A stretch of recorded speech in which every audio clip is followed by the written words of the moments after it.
Vamos fazer mais uma questão envolvendo aqui cinemática? O que fala que é a questão da PUC Rio de Janeiro?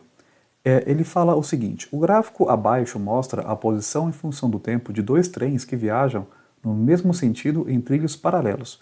Assinale a afirmativa correta.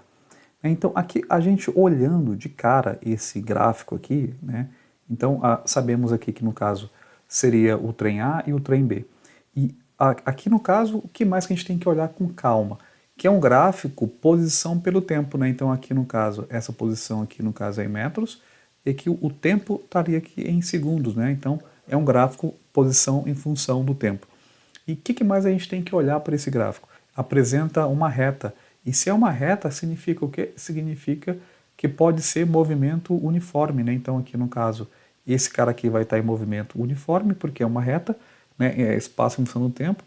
E aqui o trem B, como é uma semiparábola, né, uma coisa mais curva, a gente tem certeza aqui que esse cara aqui não tem velocidade constante, né? Então ele poderia ser, por exemplo, um movimento uniformemente variado. Então são dois movimentos diferentes, do trem A e do trem B.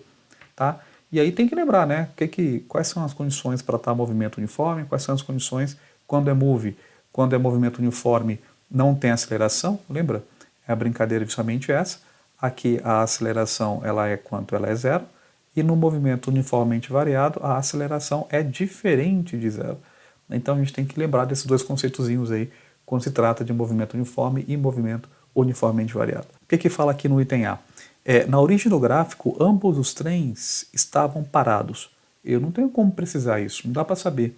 Então, só essa informação e olhando aqui para o gráfico, ok, aqui a posição, aqui os dois aqui, digamos, nesse ponto aqui, a posição, no caso, seria zero, né? Mas não quer dizer que o trem também tem que estar com a velocidade zero. Ele já pode partir, no caso, com uma certa velocidade. Então não dá para afirmar, não dá para concluir com certeza que os dois estavam parados, pode ter um parado e outro em movimento, né? Já partir com uma certa velocidade. Então o item A não dá para garantir isso. Item B. Os trens aceleram o tempo todo? Não, né? Como eu acabei de falar. Então o trem A, por exemplo, não tem aceleração. Então, se não tem aceleração, não pode ser o item B também não. Letra C. No instante TB, ambos os trens têm a mesma velocidade.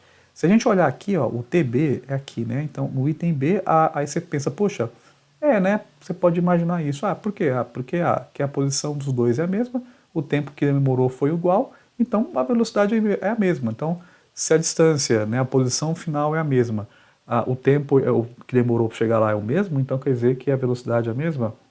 Não, né? Como é que a gente calcula aqui, no caso, a velocidade de um gráfico desse? Pela tangente, né?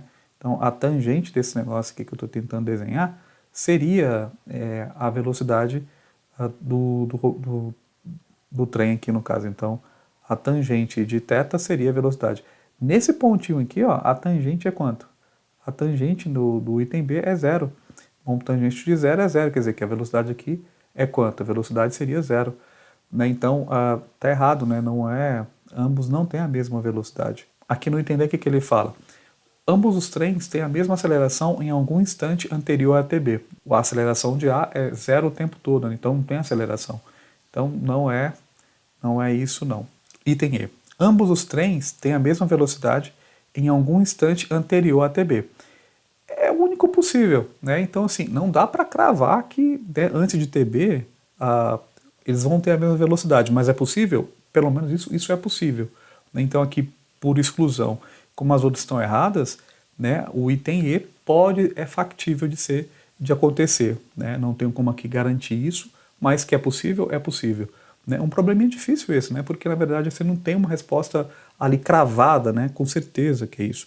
Mas por dedução, né, do que a gente sabe de movimento uniforme e movimento uniformemente variado, a gente pode concluir, né, em cima desses dois gráficos, como é que é o comportamento, né, dos dois trens aqui em relação ao movimento deles.